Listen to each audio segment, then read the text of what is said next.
Glad you chose to stop by the channel today.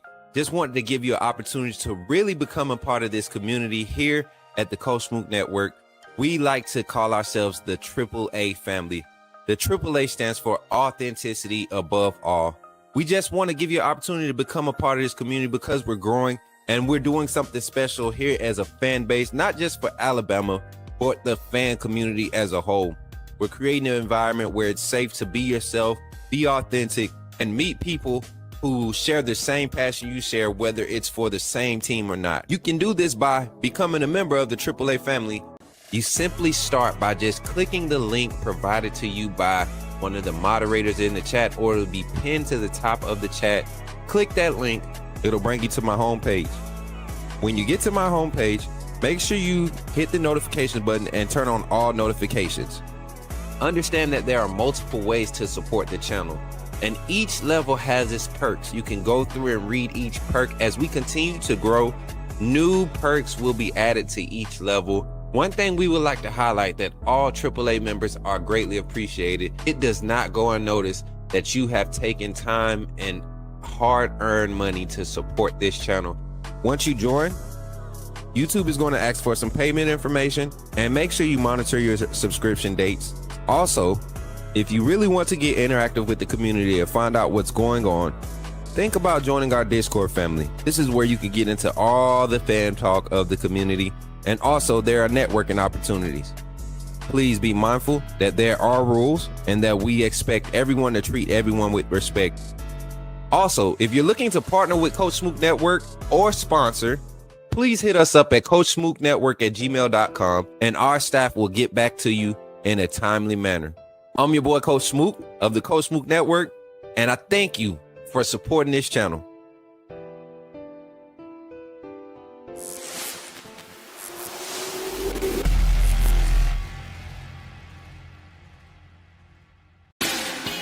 Put me in a game, Coach Smook. Put me in a game, Coach Smook. Like, share, subscribe.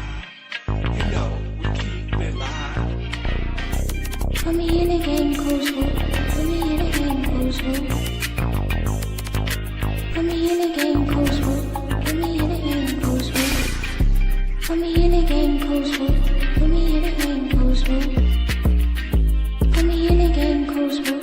Put me in a game, Coach Smook. Like, share, subscribe. You know we keep it live. Bama Nation, let's turn the page from week 1. I think we all could look back on this game and say that's not the Bama team we expected to show up this season. It's fair. I understand. But this Saturday, we get to march back into Bryant-Denny Stadium at Saban Field. And this stadium, this fan base, this team, this staff, they have a hunger for redemption. Last year's loss to Vanderbilt was so embarrassing. But this year, since week 2, I've seen a different fire in this team. This ain't the time to get quiet. Ain't no time to be nervous. This team is ready. Bama, 34. Vanderbilt, 17.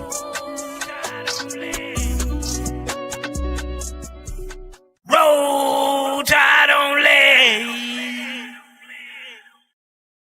Nation, let's go. Somebody say, put me in the game, Coach Smook. Put me in the game. Let's go. Hopefully y'all hear me. Man, hopefully y'all can hear the echo. Put me in the game, Coach Smook. Hopefully y'all ready to get into it, because I am. Welcome to the show this morning, Coach Smook Morning Calling Show, man. How y'all feeling this morning? Glad to see y'all, man. Hopefully y'all glad to see me. Hopefully that music and stuff wasn't too loud for us. My mic be getting drowned out sometimes. Good morning, everybody. Good to see you, Tevin. Roll Tide. Good to see you, Urban Essence. Roll Tide. Continue to scroll, Mary J. I'm with you today. Hey, yo, Ray, what's good? Roll Tide, man. Hey, that's my boy from TikTok. He been trying to play me since the other day, man. I told you I ain't no gamer, bro. I be working. I'm literally like behind. I had a lot of stuff to accomplish yesterday. We not going to be able to make it to Vandy game, right? Unless something changes tonight. But as it stands right now, we'll be doing the watch party from home again. Ugh. I gotta hurry up and get my car back on the road, y'all. I gotta get my wheels, man.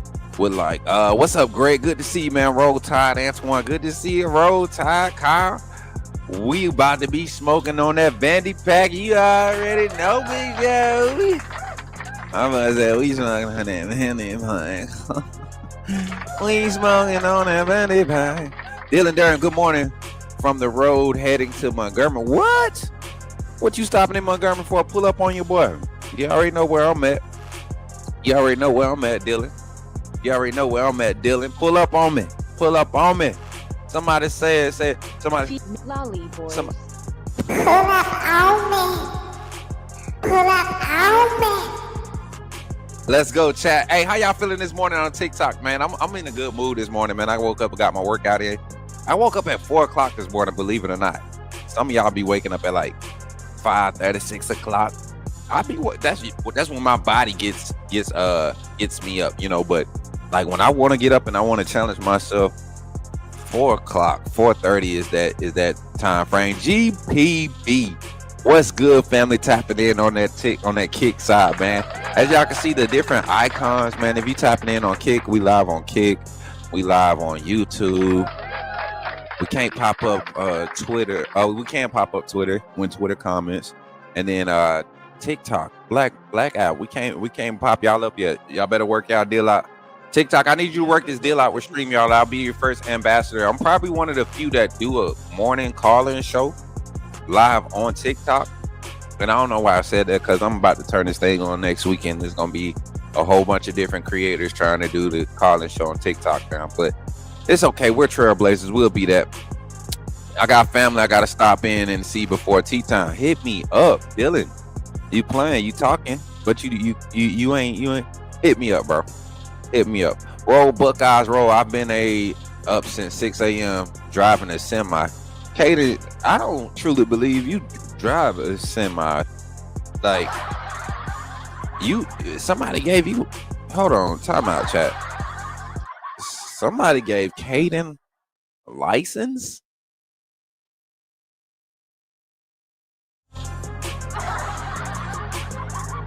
That's nasty work, man. That's nasty work, man. I'm telling y'all. Hey, but welcome to the show, y'all. We're here at the 10-minute mark. Today's show, we're going to be going over the Alabama versus Vanderbilt breakdown. I mean, plain and simple. Y'all know how it go, man. This is a team that last year we kind of took for granted. We didn't expect them to be as good as they were. You look at them now. Even if we had won last year, you know, if this roster returned like it did this year. You know, you just look across the roster, man. Nothing but graduate transfers, seniors. Like nothing on that roster is sophomore, freshman level. So I'm looking at it, I'm like, man, this is gonna be a tough game for us on the composure side of things. And I'm more so concerned just not from an execution standpoint, as y'all can see the red phone up there. Make sure y'all hit the like button as y'all comment through. I'm not concerned from a schematic standpoint. It's just like a mindset standpoint. Can you execute at a high level? Can you have the mental stability and fortitude to last 60 minutes of high level execution? And we're going to have some things going in our favor. So I'm going to break it down and give some of my key matchups that I'm looking forward to. And then after that, once we get done with that, I'm going to break it down, give my key players. And then we'll also get into what's the rest of the topics. I forgot the doggone topics, chat. I'm so trash. Harry J, let me get down here and see what we got. I'm sorry, y'all. I've been up, man. I've been up. I don't watch. I watched a good take, and I wanted to react to it, but I don't think so. So, chat. This is what's going to have to happen too. A quick update before we get into the show. We got about 4 minutes before we kick off the conversation today. But this is what's going to happen about the film watching sessions, y'all. Until I get my all 22 access, and it's costly. I'm not going to lie. It's costly. Until I get a connect or something like that, we're going to have to do recordings, and I'm going to have to do edits, like choppy edits of the film reviews, because YouTube won't allow us to react to other creators' stuff live. You can't do it live and get revenue off of it, which is respectful. I understand that. So YouTube, I appreciate you all for explaining that. I actually wrote the YouTube creators, I guess you could say support right? And I saw that they provide that type of information, so I did my research, and then I actually got a response. So shout out to YouTube for that, and educating us on that, because I see people posting live content all the time, live reaction content, but not live reaction, but reaction content. But I never see them do it live, and I've always wondered why I've never seen somebody doing a reaction live. So it makes sense now. So we won't be doing that no more. Don't want to mess up our opportunity to continue to grow here on the platform, man. And so so we looking at it now, man. We're gonna get into it. We're gonna talk about the matchup between Vanderbilt, Alabama. We're gonna talk about some updates with Alabama's injury reports. We saw the official injury reports.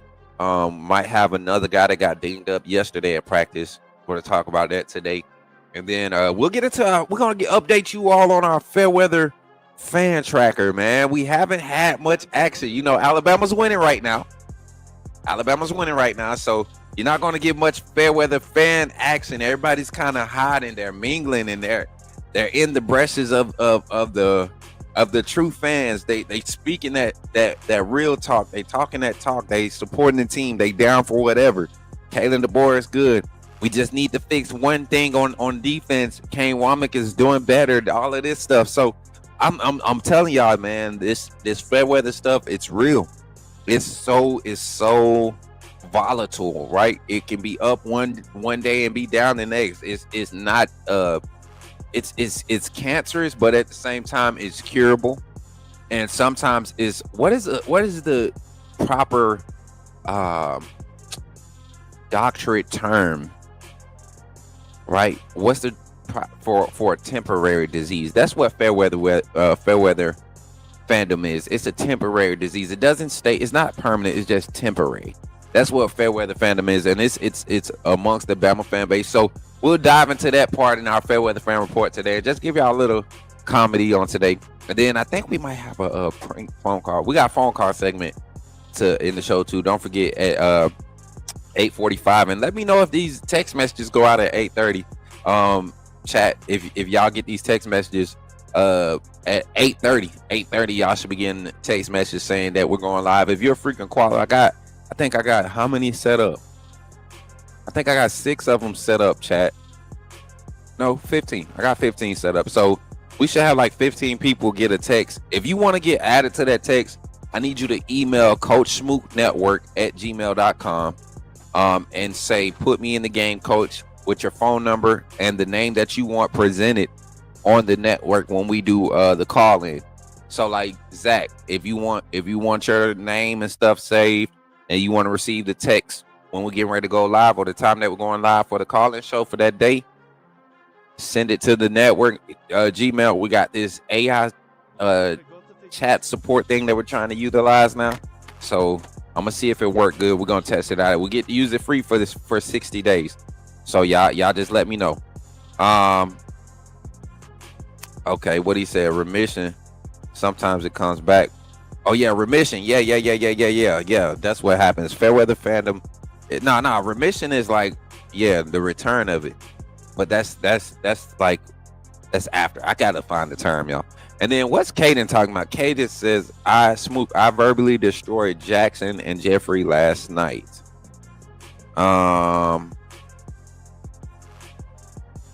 What?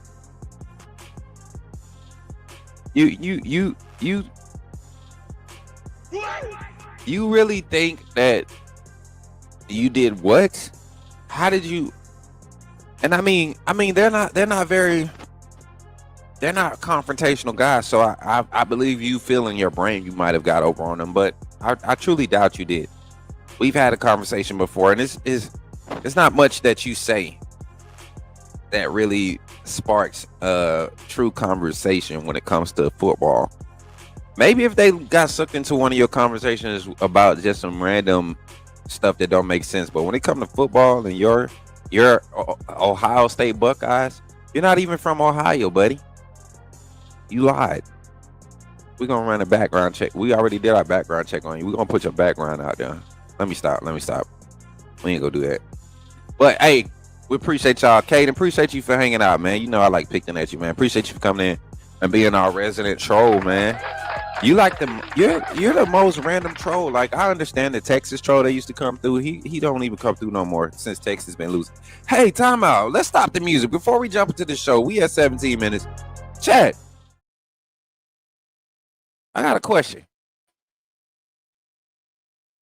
Where the Texas fans at? Like, for real, chat. Like, where the Texas fans at? Like, they really.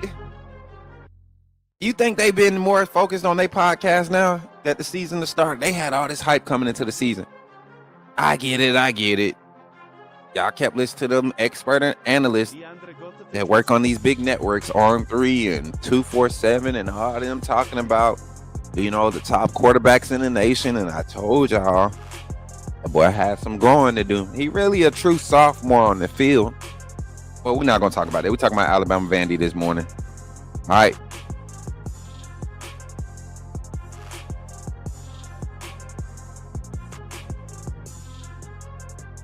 So, let's get into the show, y'all. I'm sorry, I was responding to a message. Let's get into the show. Good to see everybody, man. Dylan Durant passed. Saw him on 75 headers against. What happens there? He's got to use that username that we all had in middle school and high school. Man, listen. Hey, I don't know how you is, Kyle, but I don't think anybody would have been calling themselves the Diesel Freak when I was growing up. I'm just saying, man. I'm just saying, brother. All right, y'all, let's get into the show, man. I'm tired of smart talking. Hey, where are my Bama Nation at? Where are my AAA family at?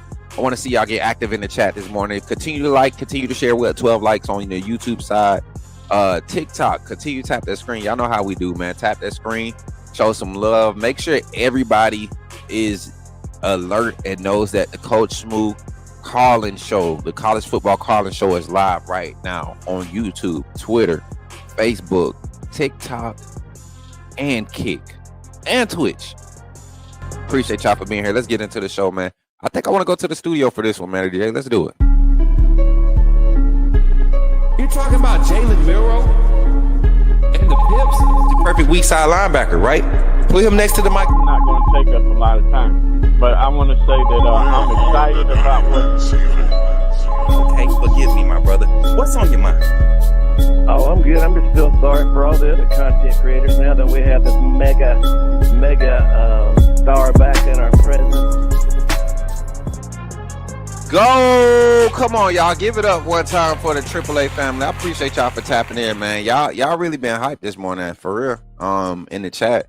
Y'all trying to act like y'all know it's a Friday, for real. That's what y'all trying to act like. It's not a normal Friday for me. This is a different Friday. I'm going to tell y'all right now. Because since I've been back since August, I haven't spent. I didn't know I did. It just don't feel like it. I miss my baby. My baby. But she'll be back.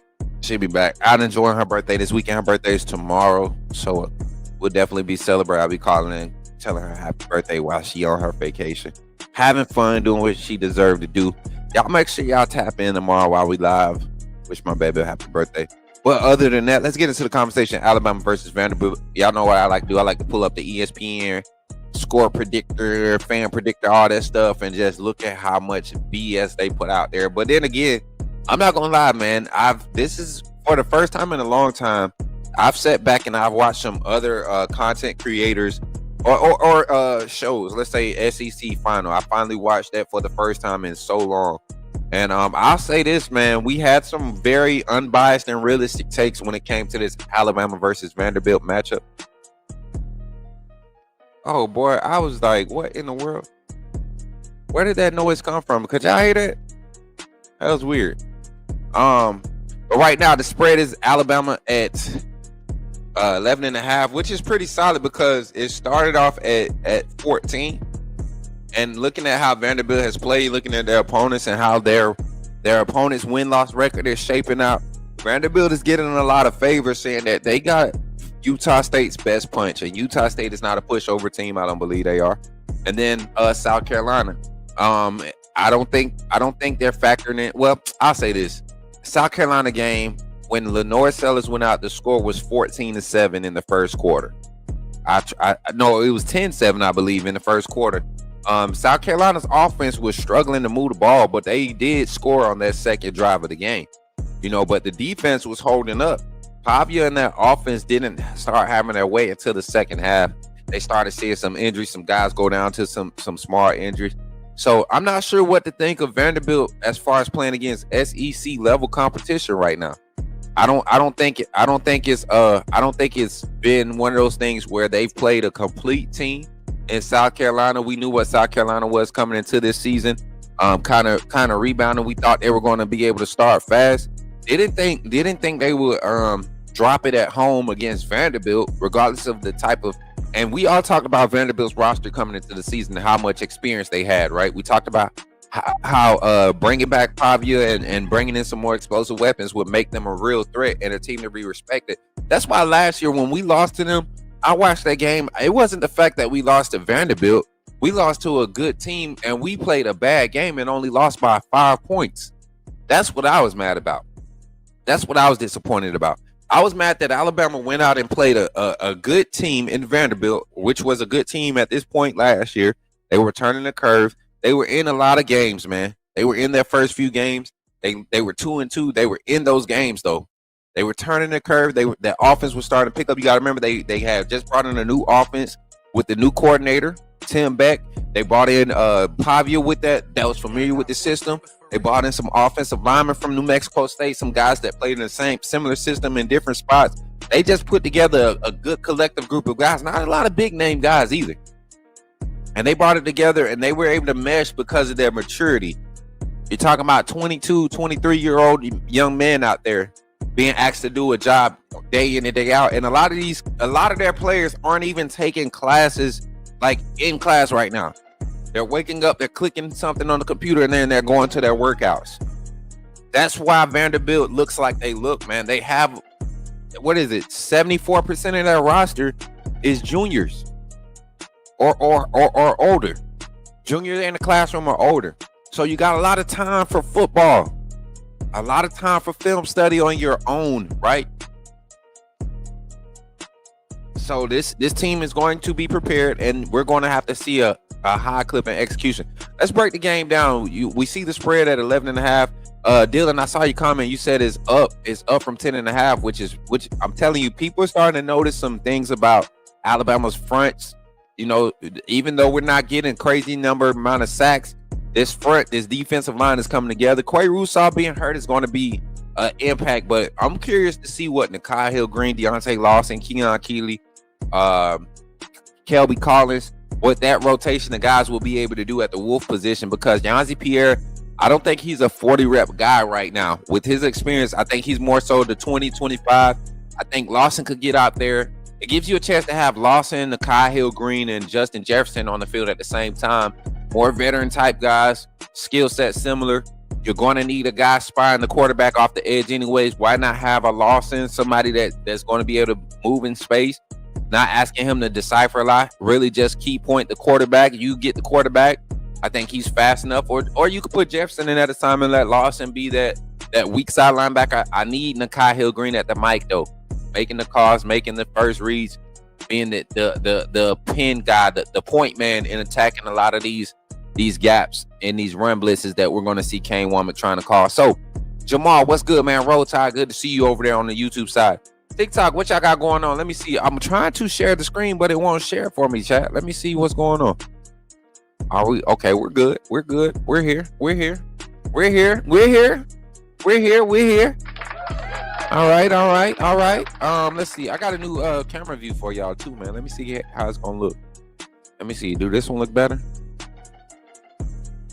I thought I was coming heavy with y'all. Let me see. Let me edit this first. I thought I was coming heavy with y'all. Hold on, y'all. All right, I got to do something real quick, chat.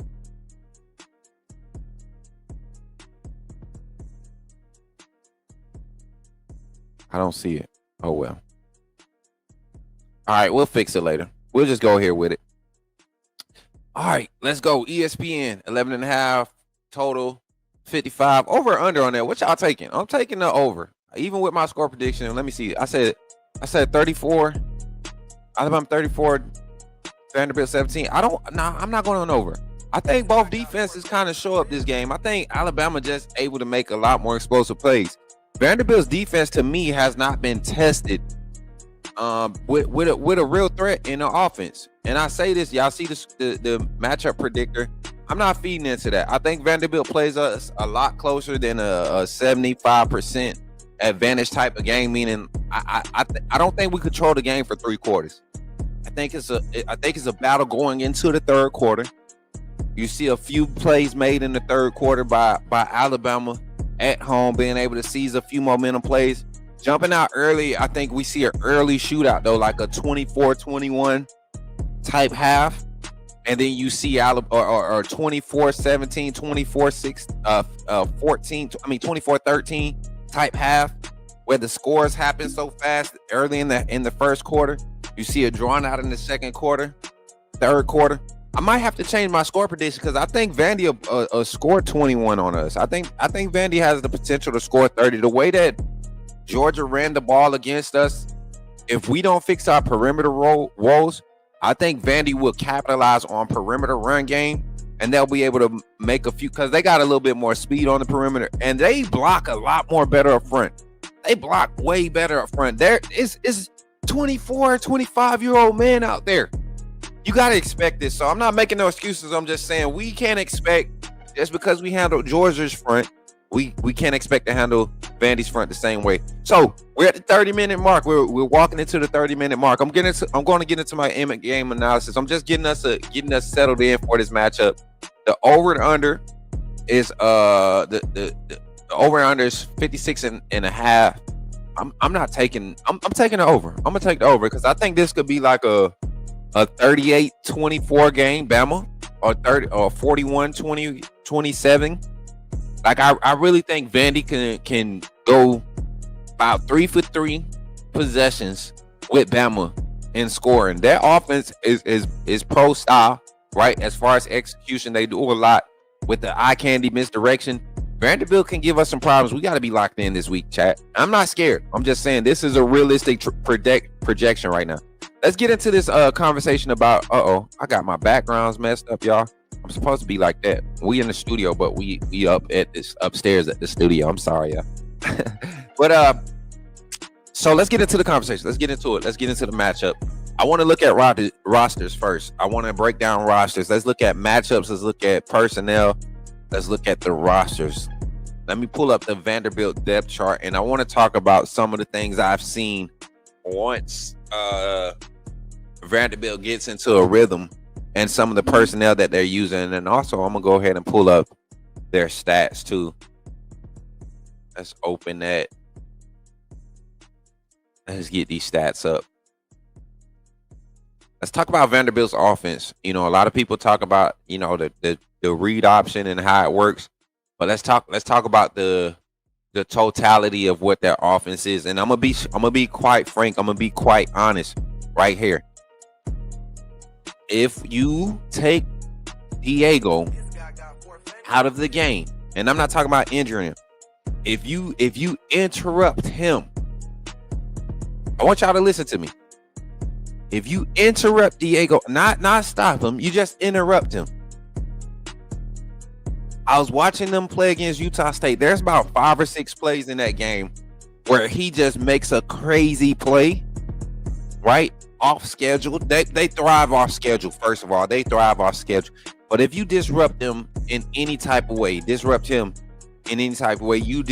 offense. They have a lot of explosives around him, and he is an explosive himself. So, you know, even in the running back room, Cedric Alexander is a physical running back. You're going to see him on more of their inside zone scheme. He's able to bounce it out, right? They don't really use the other 2 backs, but in a game like this, I guarantee you they'll use a guy like I think his name is Lassiter. He's got a few explosive runs. I guarantee you they'll use him in the extension of the run game to get an explosive in some type of mixed direction, double reverse, right? Option read, something they will use a third guy other than Pavia and Alexander to be explosive in the run game. I wouldn't even be surprised if they got a guy like Trey Richardson, who's a receiver, in some type of jet sweep motion to try to get us off balance. So I look at it and I say this. I say disrupt Pavia. Make him hand the ball off more than he wants to. Right now, he's the leading carrier, has the most carries for Vanderbilt right now on this roster. Let's look at Vanderbilt's total yards and things of that nature. We're going to get the carries, get them in order by carries. All right, let me get back up to this share view here. So looking at it from here, and I'm gonna zoom in for y'all. I know it's hard to see. Diego Pavia with 48 carries on the season. Cedric Alexander with 46. Mylan Young with 20, and AJ Newberry with 11. Now the last tier guy, y'all see he only has 8. But I want y'all to look at something. And this guy, he's their change of speed back. When you look at the yards, he has 8 carries for 144 yards. He's an explosive back. That means 3 of his carries have went for 20 plus yards, maybe 30 plus yards. So it's safe to say that 1 in every 4 touches for him is going to be an explosive play call. So when I see Lassitier on the field, and I don't know what number he is, I can't remember what number he is, but when I see him on the field, just looking at the stats, I'm looking for an explosive type play call. Misdirection, something delayed, something to get him in space to be explosive, right? That's what we're looking for. What's up, Samuel? Good to see you, man. So in the run game, I think if you take away Pavia in the run game, you force him into 3 or 4 consecutive negative run plays, or plays where he's limited to 2 yards, 3 yards or less. Because if you look at his yards per carry average, he's an explosive runner. This is not just scrambling yards. This is design quarterback running. Because of the misdirection, he's an explosive runner. 6 yards per carry is explosive, right? It's strong. It's not necessarily explosive, but it's definitely strong. I think you get to the explosive range when you're talking about Derrick Henry type 7.4, almost 8 yards per carry. That's almost a first down every time you touch the ball. Pavia is an explosive runner. So disrupt Pavia. That's key number 1. That's the keys to this is I forgot to tell you, Mary J. Keys to the game. Disrupt Pavia. All right. Disrupt Diego. That's key number 1. Disrupt Diego. Key number 2. I think right now with Alabama, and a lot of my keys are going to go towards the Bama defense, because this is an explosive offense. I don't think Vanderbilt's defense has been tested, and when they were Utah State, even though the score says 55-31 or whatever the score ended up being, 55-35, Utah State moved the ball the whole game. Their defense just gave up some explosive plays, but Utah State's offense moved the ball the whole game. Their offensive line was able to hold up against this Vanderbilt front, and this is not a young Vanderbilt front. We're going to talk about the depth chart after we get done with our keys to victory. Key number 2, Coach Keys to victory. Key number 2. You look at the passing stats. Diego Pavia is an efficient passer, just like Ty Simpson. You look at the stats, man. They both run the same amount of yards, same type of explosive passing, almost 10 yards per pass. Similar numbers as far as total passing touchdown. Pavia has a few interceptions. Threw one against Utah State, something that I saw in that play. I wish we could have did film study on, but I'll talk about it. I'll talk about it later on. But yeah, you look at it, Pavia is an efficient quarterback. Look at the receiving core. We know about Junior Sherrill, but their best receiver to me, and I saw Wade put in the chat, their best receiver to me, and he distributes the ball around, is their tight end, Eli Stowers. We saw he hurt us last year. He hurt us in this game last year with a lot of clutch first down catches. He knows how to find the sticks, but this year, he's becoming a guy that can get downfield. Look at his average yards per catch. This gentleman knows how to get downfield. He's a big wide receiver. He's caught in the pass. I think he turned a 17-yard like comeback or curl into a 48-yard gain. So he knows how to get yards after catch. But his average yards per catch is 13.7. And you look across the board, man, their top 4 receivers, the guys that's targeted, They're going to try to get to the sticks. They're going to try to stretch the defense. So I think this kind of plays into our back end advantage, right? The secondary. As long as we're in the proper alignment, we're going to be able to do it. So in this game, you can't sleep on the back end. Key to victory. We got to get pressure up front. Utah State front was not able to get pressure. South Carolina's front was able to get pressure early on. They was able to create some disruptions, especially in the run game. You saw a lot of man coverage. With these receivers, I think the only speedster that you truly have to worry about is Trey Richardson. Everybody else, I feel like our secondary should be able to match up. Man coverage has to be disciplined. The back end, eye discipline. The secondary is going to be key in run support, not necessarily to shut it down, but to contain it. Because of how much man they're going to have to play. Their back's going to be to the ball a lot. How much man will we play? We know soft zone it doesn't do good against mobile quarterbacks. It doesn't do good, especially when you're not getting a push. If we're not getting a push, and you can't expect us to just flip on the switch and just dominate this Vanderbilt offensive line that's been solid. Now, on the flip side of that, I will say this: Alabama's defensive line has been getting better every week. Our pressure rate is going up. We have not been the best run defense, ranked 106 in the nation right now. Right, total production, but when you talk about rushing touchdowns given up, we're top 10 in the nation right now. So we're not giving up a lot of scoring runs. We're not giving up a lot of points, to be honest. It's just in that open green area of the field, we got to tackle better. We got to execute better against the run game. Getting these one-on-ones on the back end.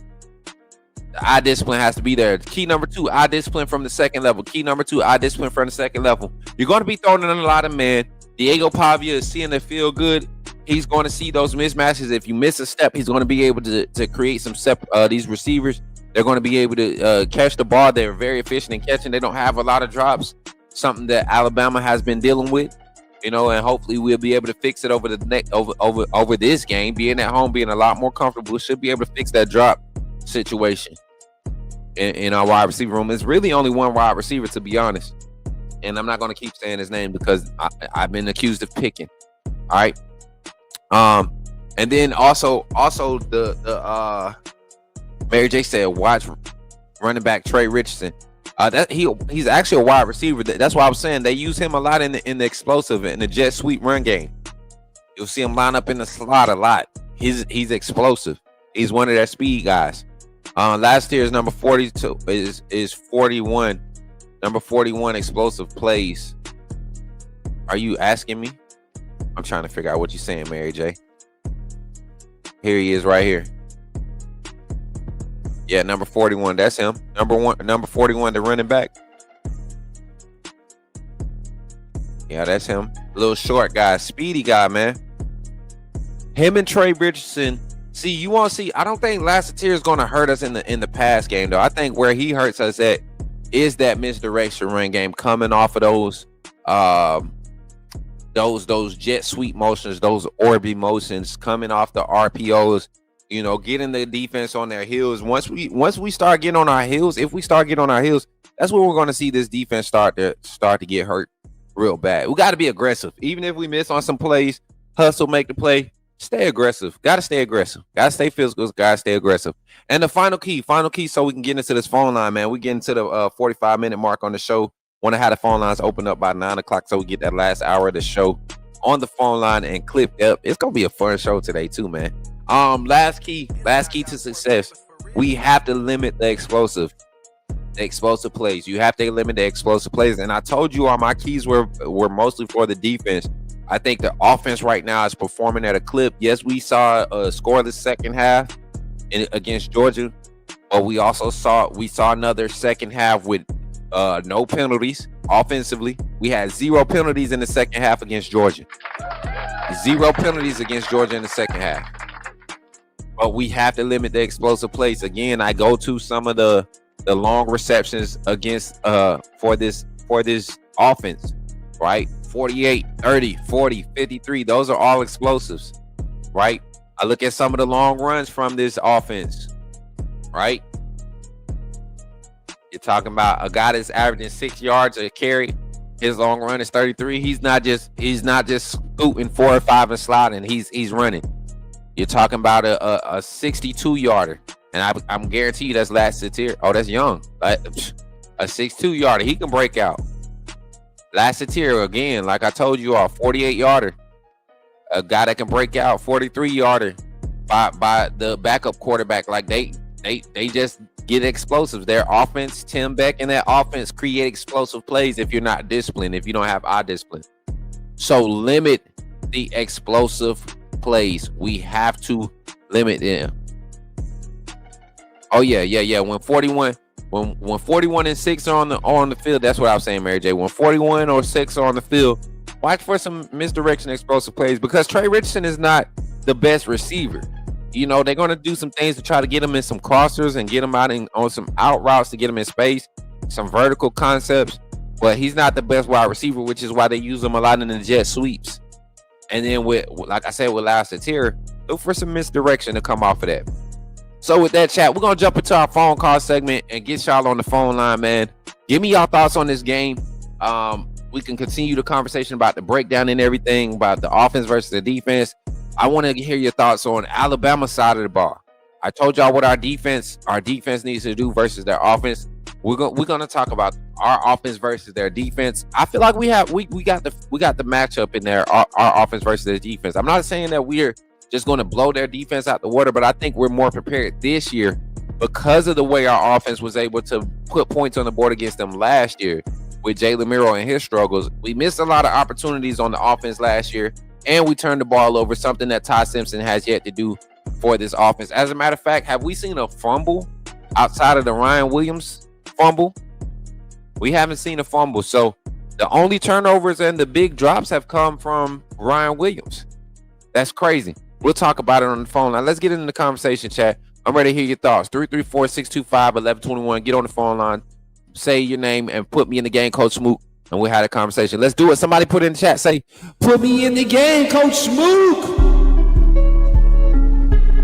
You're talking about Jalen Miro and the Pips? The perfect weak side linebacker, right? Put him next to the mic. It's not going to take us a lot of time. But I want to say that I'm excited about what... Okay, forgive me, my brother. What's on your mind?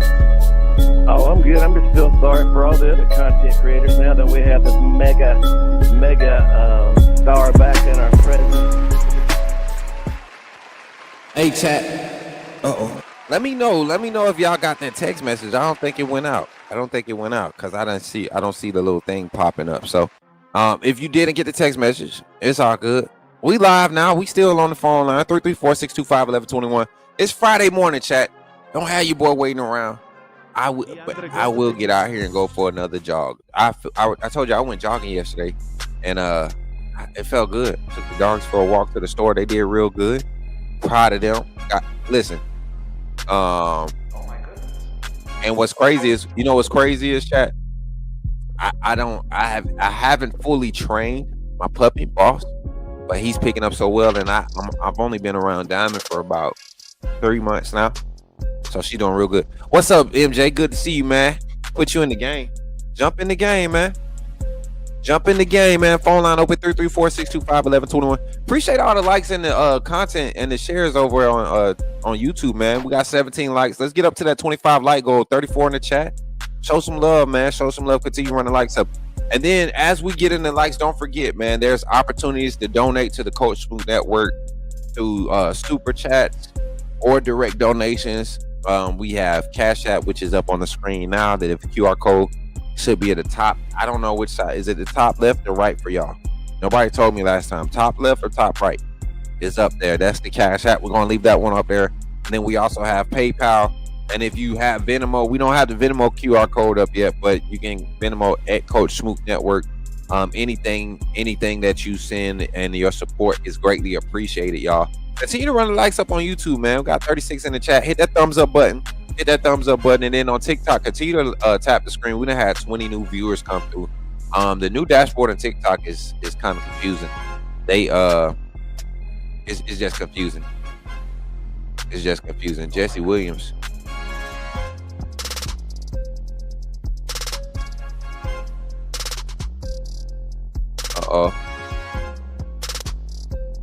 Big Jesse Williams. All right, chat. So let me get into this. I want to pull up Vanderbilt's roster and we can look at that and talk about it. Top left. All right. Mary J said it's on the top left. Appreciate you, Mary J. What's up in the chat this morning? Y'all want to talk to me, man? We got 30-some people watching, but ain't nobody talking. What's up with y'all? Y'all okay? I know a lot of y'all listening at work. It's Friday. Y'all trying to get off early so y'all can get started on y'all Friday festivities. You know, some of y'all already Halloween costume shopping. You know what I'm saying?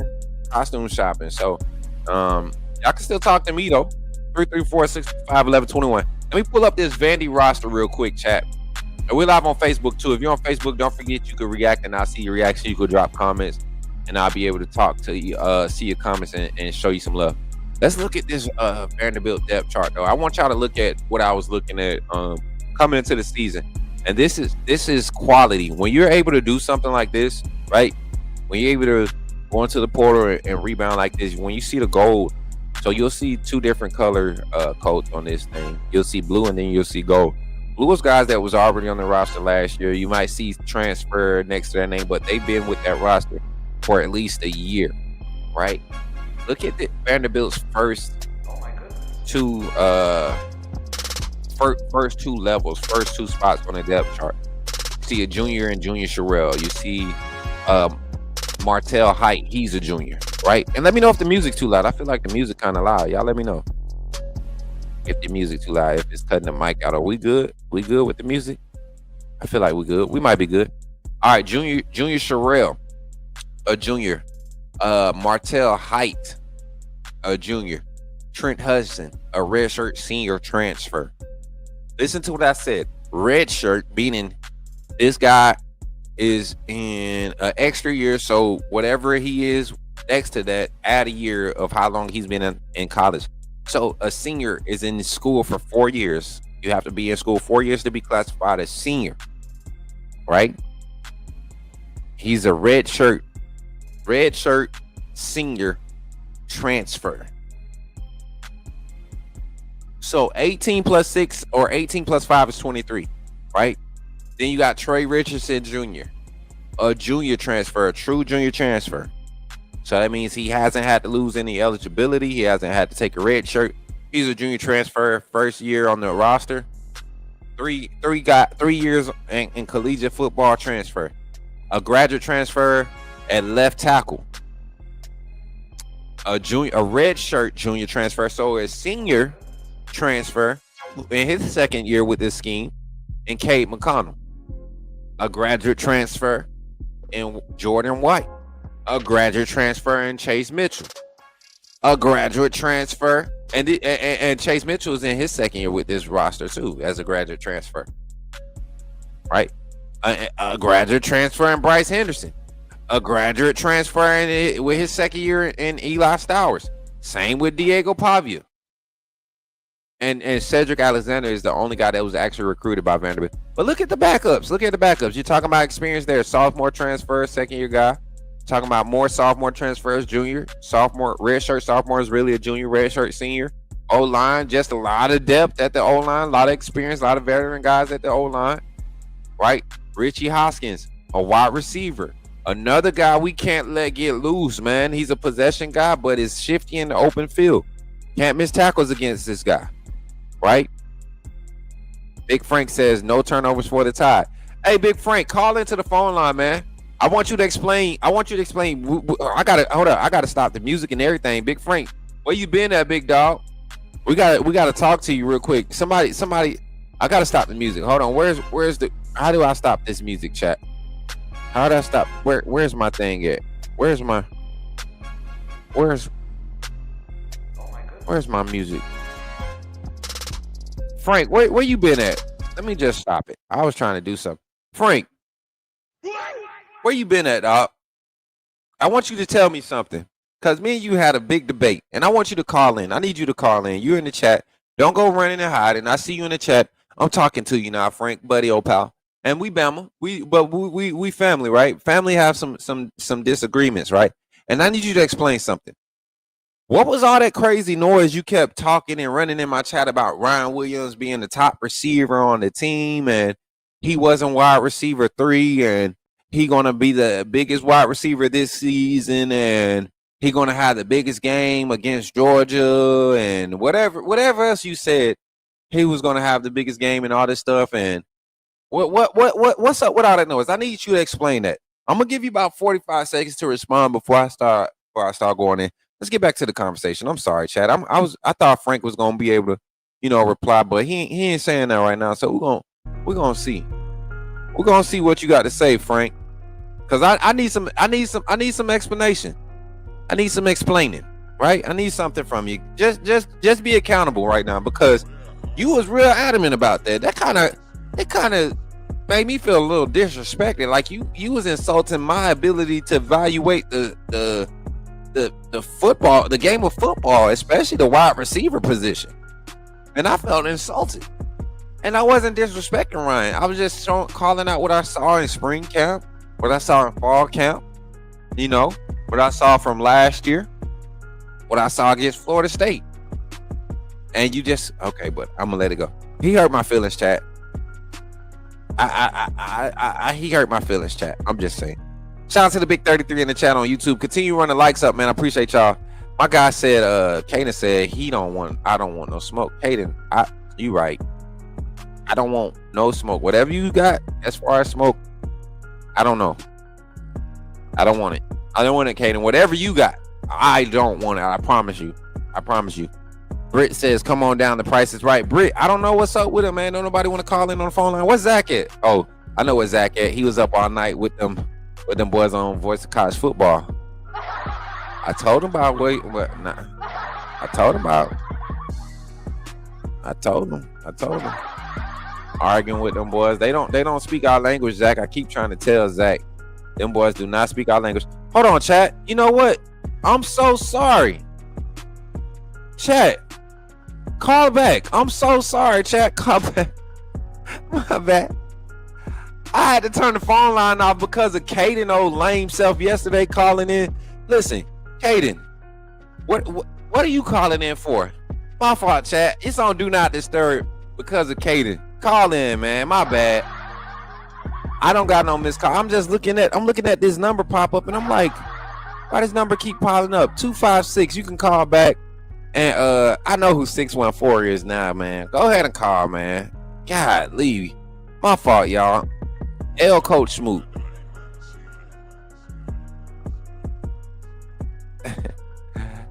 Yo, you in the game with Coach Smook. Who's on the line, man?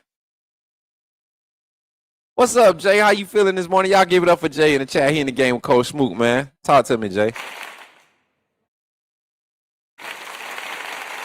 I can hear you, man. We hear you good. Look, Jay, we hear you better than we do when you at home.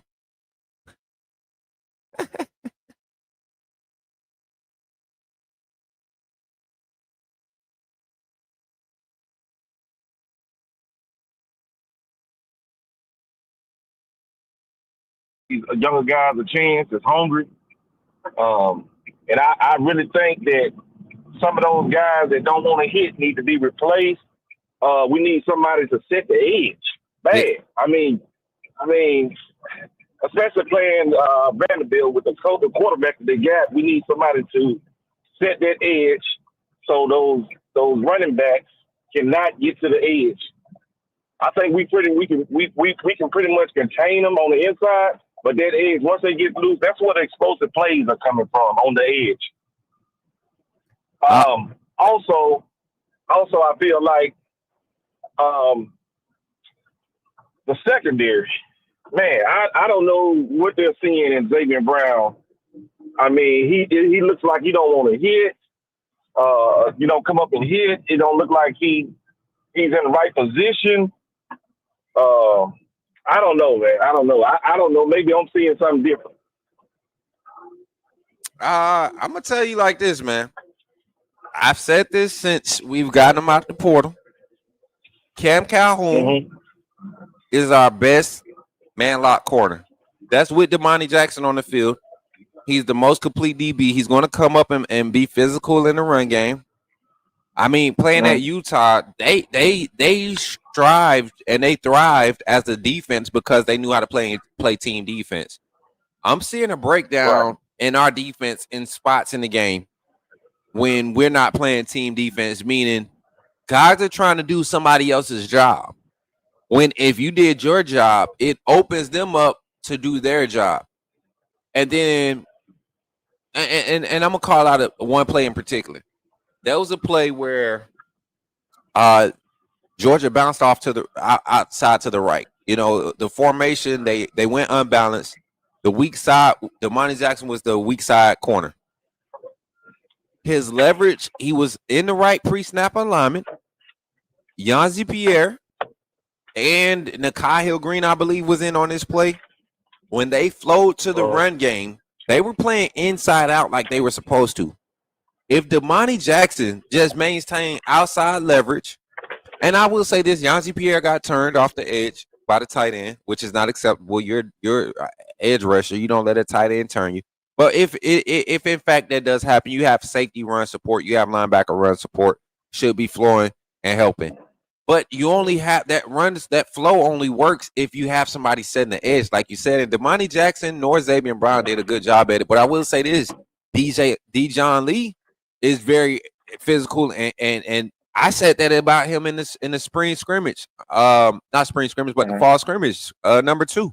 I came back and that was the first report. I love that guy, man. Dijon Lee. I love Dijon. They cannot block him when he. I've seen the wide receiver trying to block it. He got 6'3", 6'4". You can't. It's you know what I mean. It's hard to get your hands on him and block him out. He come up aggressive to make the tackle, and you know that time he got lost. You know, in the Florida State game, man, this guy is a freshman. He on the road. They throwing him in the game. You know, he it's a lot of DBs that Satan used to put in the game that were I can't even think of the name of them now, but one of them was he was getting burnt his first year. Satan kept him in there. Kool-Aid. Next thing you know, this guy was a lockdown. There you go, lockdown corner.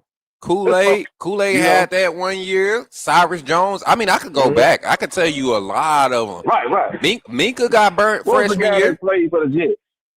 What was the guy that played for the Jets? It's been a while ago, but he's a first round pick. Not Minka. No, that's the only team he ever played for. He played corner for the Jets. Bama corner too, man. Milner. Milner, that's him. D. Milner. That's him. D. Everybody Milner. was hollering about, why is he in the game? Why is he in the game? Man, listen. A lot of times, Jay, a lot of people don't want to admit it, but when you throw true freshmen out there, that's what you expect. Caleb Downs got beat on a deep concept against Texas week 2 of his freshman year. I remember that. You remember that they sent that crosser in his face. They sent it right at him, and he knew Worthy was going to be the burner on that offense, and he still bit on that crosser. Oh, we got 42s on the truck. Hey, tell them to stop yelling, Jay. You talking Bama football? Tell them to be quiet. I know it. You hear? Yeah, man. Tell them to hush up. You in the game? Tell them you in the game with Coach Smook. Who that? Who is that? Oh, I'm at the post office. You know, I deliver mail. So man, let me talk. Who is that yelling? There's some people here. Oh, okay. I thought it was somebody you know. I was about to get in. They hear us talking Bama football on the Coach Smook Calling Show. They trying to act like they don't know about Coach Smook and the Coach Smook Calling Show live 8 a.m. on Mondays and Fridays, 8 p.m. on Mondays and Fridays. Y'all like how I plug that in, chat? Right. But we gotta. Is there any way that you can call Kane Womack and give him some tips? I tell you what. He said something while you playing, and I know a lot of people going to keep saying this and they're going to keep dialing in on Kane. He said something key about this game. He said this week might be the most aggressive play calling game because he feels like our offense can score enough. You know, a lot of times the defensive coordinator has to slow down his play calling because the offense may not be on pace or may not be producing when you're giving them the ball. Last year, go look at the Vanderbilt game last year. Look how many times Alabama our defense gave the offense opportunities to score in the first half. Right. So I look at it, you tell them the truth. Go ahead, brother. I said I agree with that. I agree with you saying about as far as the offense. 'Cause I'm tell you, I had my reservations about Ty before the season, and even the Florida State game. Yeah. But as I watched him, you give that. Listen, he's an NFL quarterback. You get that man time to throw, he's gonna carve a defense up. I don't care what defense out there. This guy is like, I'm looking at some of his throws. I'm like, man, I'm like, some NFL quarterbacks probably could have fit that in there or threw that type of pass. So 100%. I just think I'm glad they stuck with him though. I'm glad they stuck with him. Hey, and I got to respond to this comment real quick because Only Bank said something. He said, I can't like a DB. I guess he was saying it ain't like a DB shouldn't have to set the edge.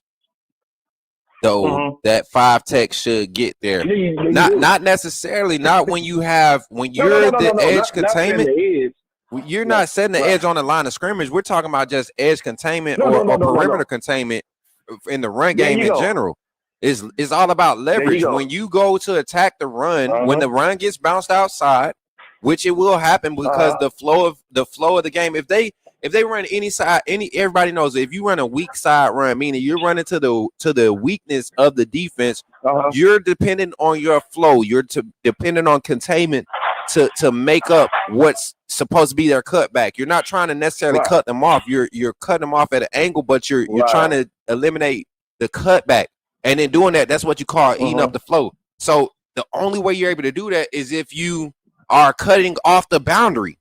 And how do you do that? That's your defensive back that's on the boundary. That's him coming up, pressing the outside shoulder of the wide receiver or whoever's in trying to block him. The ball carrier, if he's one-on-one with the ball carrier, playing the outside shoulder and hoping that your inside out work from your players are there to support you. That's what you see in quality cornerback play. We're not saying he's supposed to be able to set the edge like defensive end. We understand that you're going to get tackled, tight end combos that's going to get our edge out of place sometimes. That's when your weak side linebacker is supposed to supporting your safeties, make those run fits coming up. But your corner, anything outside on the perimeter, it definitely needs to be contained by your boundary corner. Right. So we were I've seen a couple of times, and Zayden Brown was going inside instead of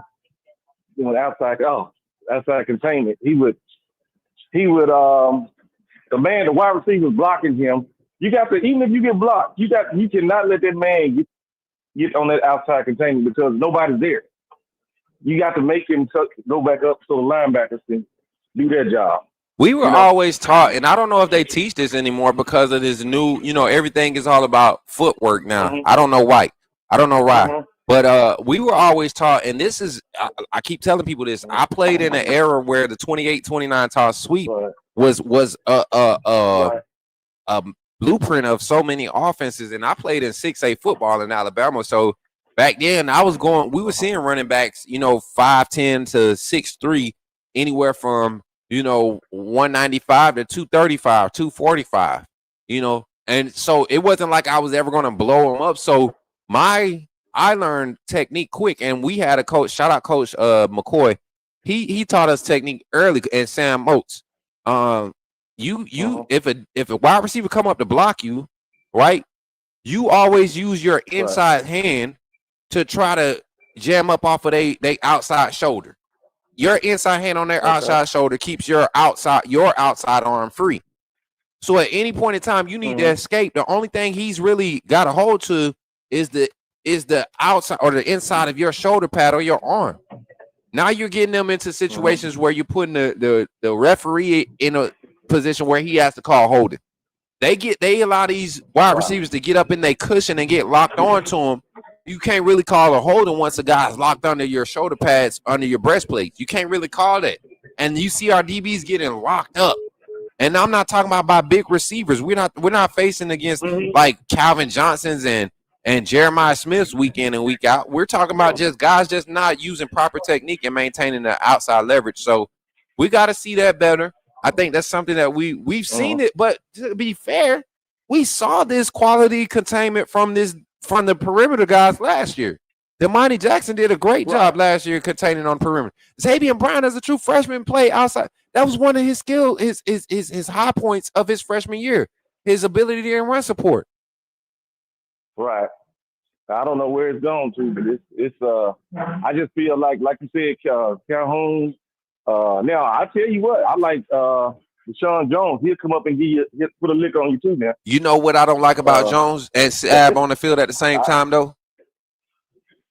They are so committed to being there for run support that they will bite on any type of eye candy. And this week is not the week to do that. This week is not the week to do that. 614 call back in 3 minutes. 614 call back in 3 minutes. Especially Saab or Sam or whatever like that. Man, this guy will jump a route to try to get a pick or whatever like that. He don't. I mean, I don't know. He's playing real eager. He's playing real anxious right now. He's not letting the game come to him like he was, when he first came on. And that usually what happens with a guy when he's not being tested a lot. Georgia game, he got tested. Wisconsin game, there was one breakdown, but even against Florida State, he wasn't part of the problem. He was actually part of the fix in the coverage. Let me ask you a question. What's that? Coach Smook, let me ask you a question. Is there any way we can move Bray Hubbard to linebacker? Pay attention to what I mean?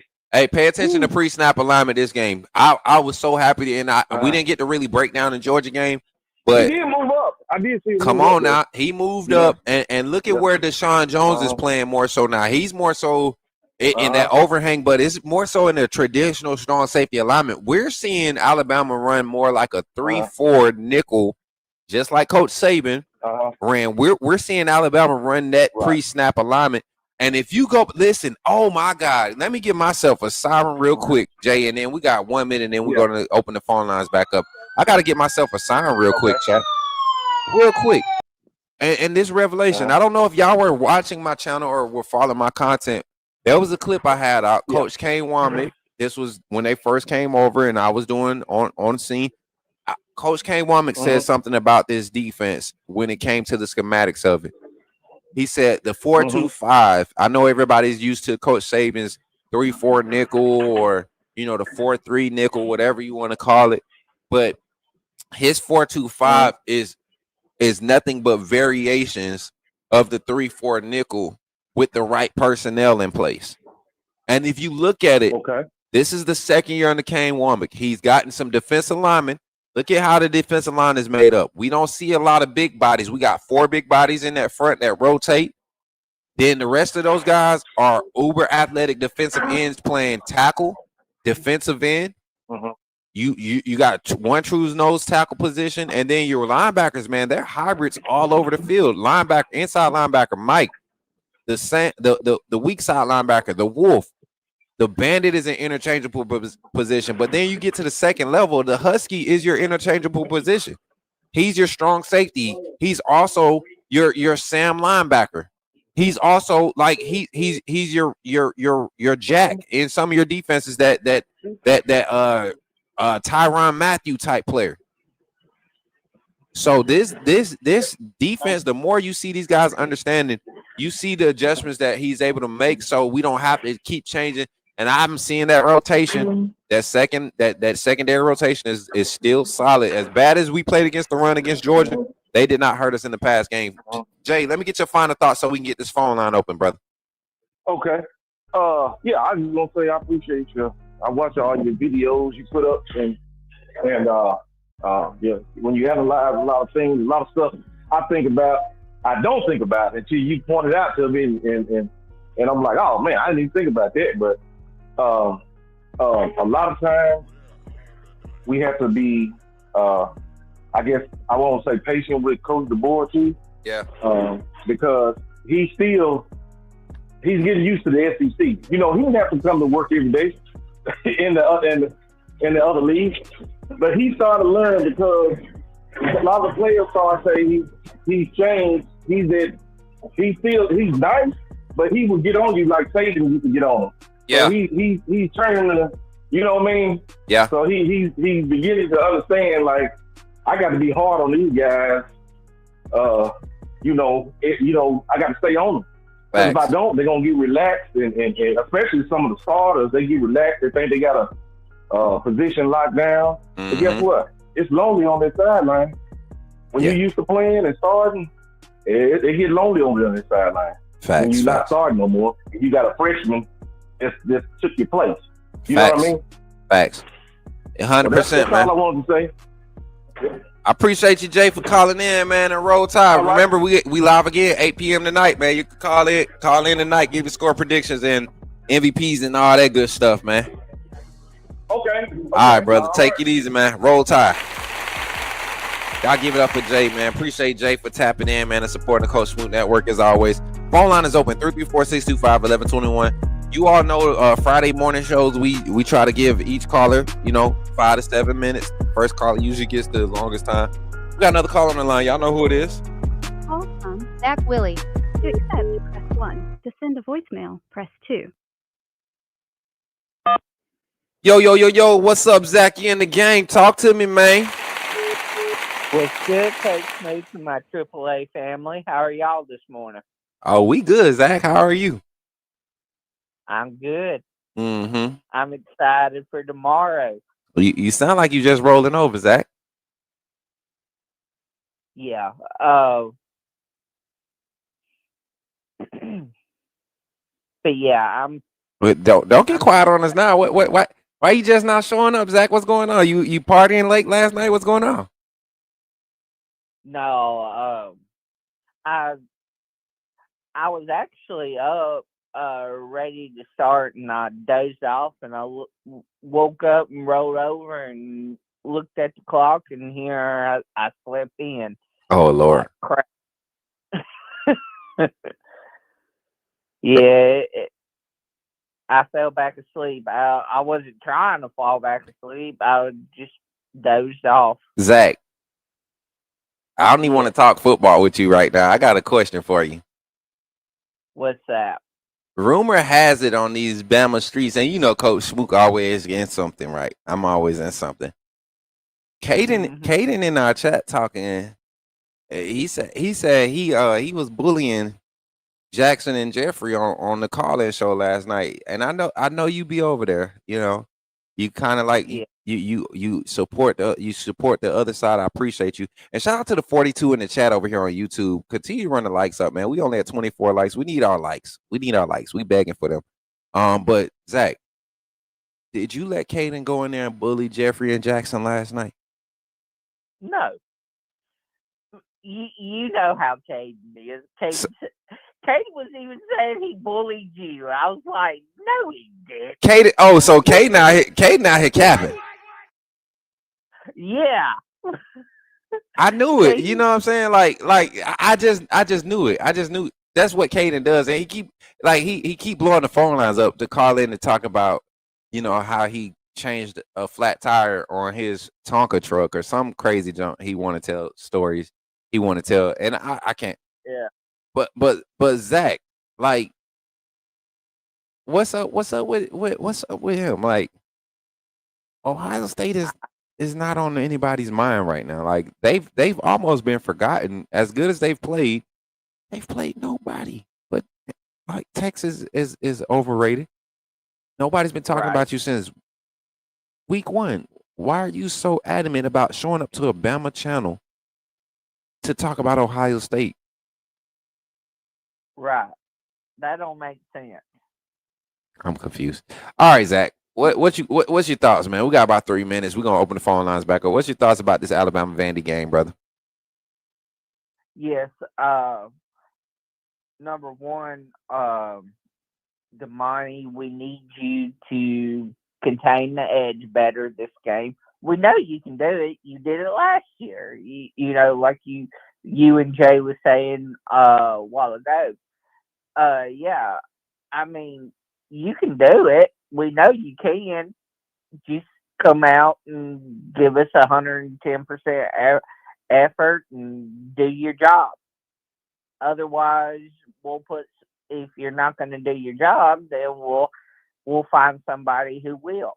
That's just how it is. All right. D-line, I need you to be aggressive this game. Just do your job. Secondary, I need you to play aggressive. Because we know, Diego can throw the ball, but that's not his strong suit. If we can force Diego to be one-dimensional, then we can dominate this game. Now, Zach, I will say this. To say that that's not his strong suit is crazy work right now, because I will say this offense has evolved for him. And right now, it does look like his strong suit. That looks like something that he can do very well. This time last year, his rush attempts, he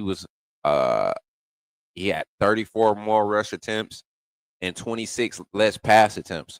This year, with those increased pass attempts, he's went from a 64% completion percentage to 74% completion percentage, 1,200 yards, 13 touchdowns. So I mean that this offense, and we can talk about the competition that Vanderbilt has played all we want, but you still have to execute. The same for us. When I say that we played against ULM and Wisconsin, and those were games where we should have did what we did. Vanderbilt has done the same thing. I would say every game except for Utah State is one that makes me question them. South Carolina game, when Sellers went down, they didn't change up their pace, and they ended up winning the game. If Sellers is in that game, is it different? Maybe, but I still think Vanderbilt is the better team with all that experience that they had. I felt like Carolina would need their A+ effort, not A+ game as far as execution, but effort to win that game, and not being able to have Sellers. It really took, 65, 70% of that chance away. Virginia Tech, they started slow against Virginia Tech, but you saw how they handled Virginia Tech and pulled away. Virginia Tech, and side note, Virginia Tech is actually looking pretty decent, after that Vanderbilt game, to be honest. And they're going to be competing. I'm not saying they're going to win 7 or 8 games like that, but they're going to be in a lot of games. Georgia State, they blew them out. And then Utah State, like I said, Utah State, their defensive front gave Vanderbilt's offensive line problems. And then Utah State's offensive line was able to protect their quarterback for the most part of the game. They just didn't have any explosive receivers. But definitely Diego and that passing game is what was able to extend the lead in this game. You look at the stats, he threw for 321 against Utah State, and then was the leading rusher in the game too. So, like I said, if you disrupt Pavia in any aspect, I mean, stop him from running. Stop him from running, or make it hard for him in the pass game by getting pressure on him. You just got to hit him, honestly. You continue to hit him, legally hit him, and we can give ourselves a chance to stop their offense. Right. And when I said, and I speak like in a traditional or typical standpoint, it's not his strong suit, but he has grown in that area. Like at New Mexico, he used his legs a lot more than he used his arm. Facts. And so yes, this year he has developed into a passer, but if you look at like a traditional throwing quarterback, he's not a traditional throwing quarterback, but yes, he has developed into a quarterback that can be accurate with his arm, and that's what I meant when I said it's not his strong suit. Typically, he's not your traditional quarterback that can stand in the pocket and burn defenses, but he can. I mean, yes, he's good all around. He's what what we thought Jalen Miro would turn into last year, but he has developed into that for Vandy. I agree with that. Now I will say that that's a solid assessment. Shout out to Jimmy in the chat over there on TikTok, Nay and DJ. Appreciate y'all with the gifts, man. Showing mad love today. Y'all continue to tap that screen for your boy and continue to share it, man. Make sure y'all share it over there on TikTok too. Send it to some people in their inboxes. YouTube right now while we're here at this hour and 22-minute mark. Continue to share the stream and like the stream, y'all. Zach, you said something key. I think as far as development, that's something that Alabama is seeing with Ty Simpson at the quarterback position. But not long after we set this in for our camp, and when I told y'all coming out of that second scrimmage, how good Ty looked, how comfortable he looked, right? Going into that second scrimmage. And I told y'all then, I said, if he can display what he displayed in that second scrimmage throughout the whole season, Alabama will be a national championship contending team. That's called development, chat. Ty Simpson is going into his second year in this system. Basically, Nick Sheridan is still there, helping with the play calling. He and Jamarcus Shepard, they both, weigh in on how the game plan goes. So I guess you could say second year with the play caller. Ryan Grubb actually dialing it up, and they have developed a crazy connection. You can see it now with how the offense is rolling. So development is key. And then somebody said, Only Bank said in the chat, he says time of possession is key. Something last year, we lost by 5 points last year. Let me pull up the stats from last year's game. We lost by 5 points last year to Vanderbilt, chat. And I want y'all to think about this. I think we had 3 turnovers. Zach, give me your thoughts on time of possession in this game. Talk to me. Yeah, I think, and now this is just my opinion. I may be completely wrong on this, but I think we need to utilize more of what we did, like against Georgia.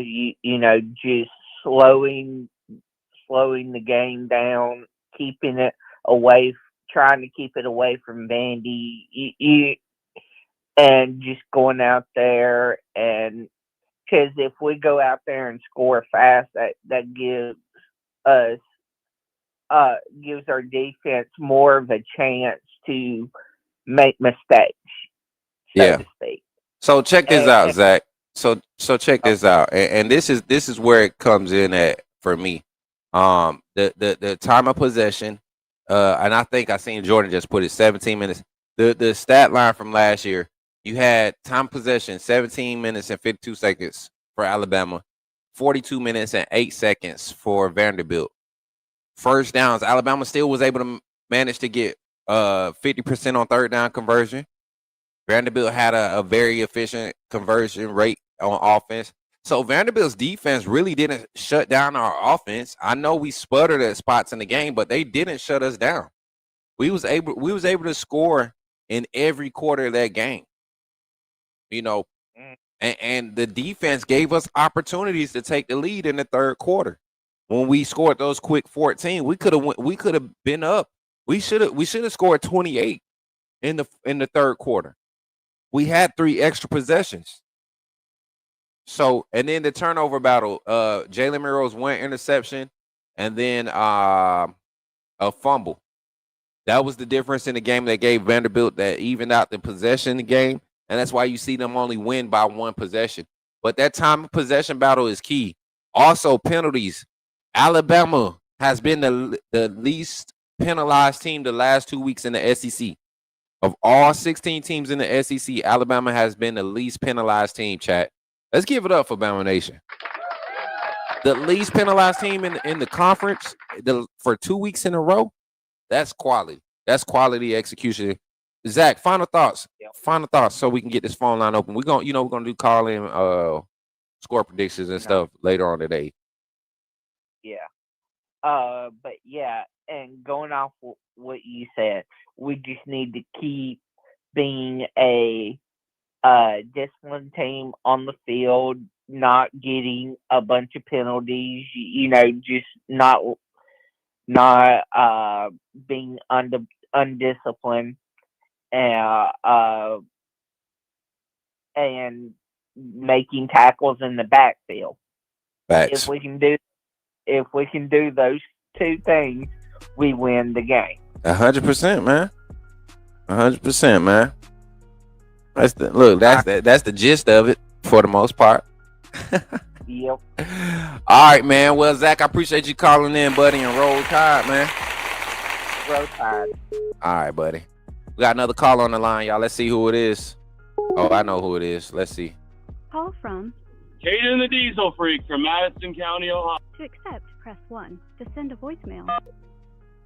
Yo, what's up, Katie, in the game with Coach Smook? How you feeling today, man? Coach Smook been running since 6 a.m. this morning. What's going on with you? Man, you know what I'm doing, man. You calling into the show, man. I'm on here talking some football. How you feeling today? Talk some football, man. What's on your mind? Well, as far as the Vanderbilt Alabama game, I mean, there's a possibility y'all could win close, and then Vanderbilt could win close. But that's just my 2 cents, Smoke. What do you think causes us to win close? Why can't we beat them bad? I think with Vanderbilt's running game, personally, I think they could give you guys some problems. And I'm just being honest and fair, Coach Smook. I'm not trying to throw, Hey, you ain't saying nothing no different than what I said, man. Go ahead, man. Just talk your talk, brother. This is safe space. Just know it's a safe space. That's a space. And as far as your buddy Zachary Wilgis is concerned, I ragdolled them 2 boys, the Double J's, last night. You did? Coach Smook, do you know who the hell you're talking to? Caden. Do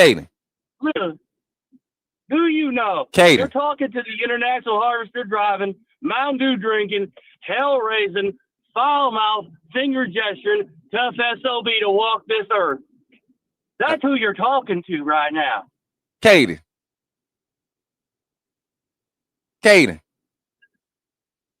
I'm hearing you. You hear me?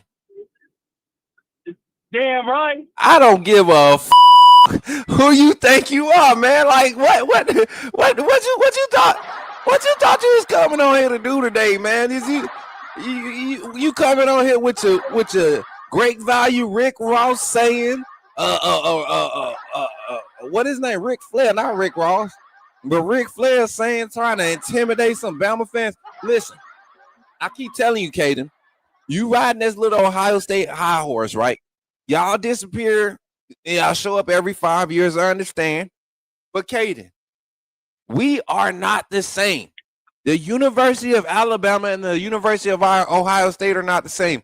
We have experienced far more success on whatever conversation you want to have. The quarterback conversation, we've experienced more success in that. The winning percentage, we've experienced more national championships in our lifetime. Caden, you're 21. I've seen Alabama win more national championships than you've had women in your life. I guarantee you. I guarantee it. Here's the reason, and I'll tell you this, Coach Luke. You know, the only reason I don't got a girlfriend right now. Why not? And the only reason I don't. Why? Is because I'm working more hours. You're working more hours. I work more hours. What that got to do with your Riz, man? What that got to do with you getting with the honeys, man? You too busy. You listen. You too busy worried about Ohio State and Caleb Downs getting burned on a freaking deep crosser or Jeremiah Smith dropping a freaking deep comeback route that you can't even notice that beautiful young lady at the bar sitting across from you, and you can't be a human being and speak to her because you're too busy trying to watch Ohio State and come and talk to a Bama fan on a Bama show. Well, I'll tell you what, Coach Luke, at least I got a set to do what I do for a living. What the hell you think? What do you do? You drive trucks, right? Drive trucks, mechanics, farmhand. I mean, I'm basically a jack of all trades. You're a jack of all trades. But here's the thing, Coach Luke. They ran the other way because they know they don't want and they can't handle a 6'1", 200-pound diesel freak. And telling you what, Coach Smook, I am telling you this now. You think the women just run the other way because they don't like me? Oh, no, that ain't the reason. Why they run away? Why they run away, Caden? Because they can't handle me because the last one that came across me, well, let's just say she had a bit of a water accident the last time. Water? Hold up. What you mean? What you mean a water accident? She got too wet because I was talking to some other guy. Caden. And I tell the guy, I told the other guy he had 5 seconds to get the hell out of my face before I whooped his ass. And I was going to whoop his ass so bad, I swear to God, he was talking so much shit. God almighty. Caden. So she had a water incident. So time out. She got all wet. Wait, what? This, you know this is a family show, right? Do you think I give a fuck? Huh? Do you think I give a fuck? It's a family show, Caden. Do you think I give a fuck, Coach? You should. Do you think I give a fuck? You should. I wouldn't come. I would listen, Caden. I would not come in your house and piss on your couch. I piss on the floor, but I wouldn't piss on the couch. You know, I seriously, you know, your sayings are more stupid than Jackson's laughter. I'm gonna tell you that now. Who, me? You know who I'm talking to, Coach Smook. You know I'm talking to you right now. You said I'm more stupid than who? You're more stupid than that double J Jackson Johnson's laughter. Seriously, I swear to God. And you know what? Here's the other thing. I told Jackson Johnson and Jeffrey last night that when y'all play us at home, it's gonna be one bad day for the Crimson Tide, and y'all are gonna be crying, complaining, bitching, and whining like y'all should have never lost that game. I swear to you, when we beat your ass, it's gonna be bad. And I don't give a fuck, and I won't give a fuck when y'all are whining, complaining, and bitching about losing to Ohio State at home and on the road in Tuscaloosa. I'm gonna tell you that now. All right, Caden, let's calm down a little bit. You played football, didn't it? Yes, I did. You said you 6'1", about 200. Mm-hmm. So you probably played. What you got a problem? You got a problem? No, you play running back. You probably play running back, linebacker, tight end, wide receiver, something like that. Edge rusher. Edge rusher. Mm-hmm. Oh, so I didn't stutter. Can you? Were you like an athletic, like linebacker side edge rusher? Because you drop in coverage, because you catch. I'm more of a guy that can go after the quarterback more, make those big third down, second down, first down stops. I'm not much of a pick six guy myself. Okay. But you can catch. But you can catch, right? Damn right. I can catch interceptions when I need to. All right. Well, Caden, how about you? How about you catch this dial tone, brother? Hey, chat, got him. What you mean, bro? What you mean? You must have forgot you on the Coach Smook Network. Y'all thought I was gonna. What is he talking about? Like, Caden, you really be tripping, bro. What is he talking about? What is he talking about? Chat, can somebody help him? Somebody help him. Caden out here tripping. We got another caller on the line. 512 is on the line. Let's see who it is, y'all. Call from Swag. Yo, Swag, what's up, man? You in the game? Talk to me, man. Y'all give it up for Swag, man. Roll Tide, man. Who was that clown? Hey, let me tell you, that's Caden the Diesel Freak. So, I guess he kind of. I'm not gonna classify it as bullying. I don't want to say that on the internet, but nah, I don't, Mary J. That's all I hear him. I promise you. I'm just eating it up, though. I ain't gonna lie. He brings some energy. Now, Swag, my fault, man. But y'all give it up for Swag again, y'all. Y'all give it up for Swag. But he's I'm not gonna say bullying, but he does have his way with my panel partners over there on Alabama, the voice of college football, and he be kind of punking them a little bit. I they some youngins, They don't know how to move like some of us unks out here in this street. You know what I'm saying? But I had to put him in his place every now and then. He never talks football. That's the funny thing about it. He never talks football. I even tried to level the conversation out and be like, "Hey, let's talk about QBU, RBU, LB." He know that ain't no conversation. He's a hypothetical mindset type of person. Yeah. Hypothetically, it could happen. So in his mind, it's already happened. But he's nobody, man. He's. I don't think he played either. Oh. No, he's 6'1", 200 pounds. 200 pounds, and I was an edge rusher. That's a little light in the ass to be an edge rusher. Hey, and not be playing linebacker. I mean, you see him now. You see the super athletic hybrid guys that's, younger in their frame. Duke Johnson, 5-star linebacker, came to Bama at 215, 220. 6'4", 6. Oh, yeah, he's about 6'3". He's 6'3". Duke Johnson about 6'2", 6'3". But he's a long 6'2", 6'3". So his frame, he's going to be able to put on 230, 245 easily. I think right now he probably walk around at 225 at Bama. Luke Metz, another underrated linebacker. I think he came in as a 4-star. Should have been a 5-star guy. He's coming in to Bama at 220. Now he's running around that mug 240, 235. He's 6'3". He's 6'3", 6'4". He's not 6 foot. Like Caden. Caden's claiming to be. And if he says he's 6 foot, he's probably like 5'10". Yeah, nah.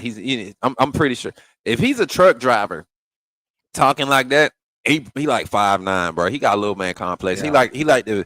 He feels strong when he lifting up big tires and stuff. But man, we ain't talking about Caden, man. What's up with this yo Bama versus Vanderbilt breakdown, man? What's your thoughts going into this game? We just kind of getting everybody's overall synopsis of the game today, man. I feel very confident that Alabama will win the game and will control the game. However, I think you were just talking about Damani Jackson a couple phone calls ago. I think that Vandy's going to watch a lot of tape from that Georgia game. So the coaching staff better fix Damani Jackson giving up the outside this week and biting on those double moves, because you can bet your ass Vandy's going to attack him with a lot of eye candy after watching that tape on Georgia. So they got to fix that, but that's a pretty easy fix.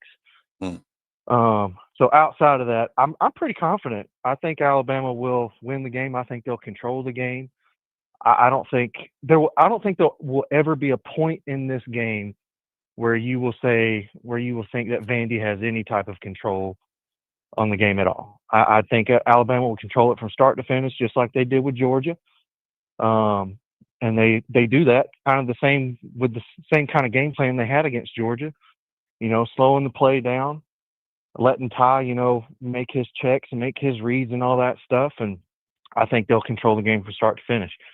I do think I will, and I want to say this too. A lot of people are talking about how, Diego Pavia is, one of the best quarterbacks in the country right now and all this stuff. And the kid's got moxie, and I agree with all that.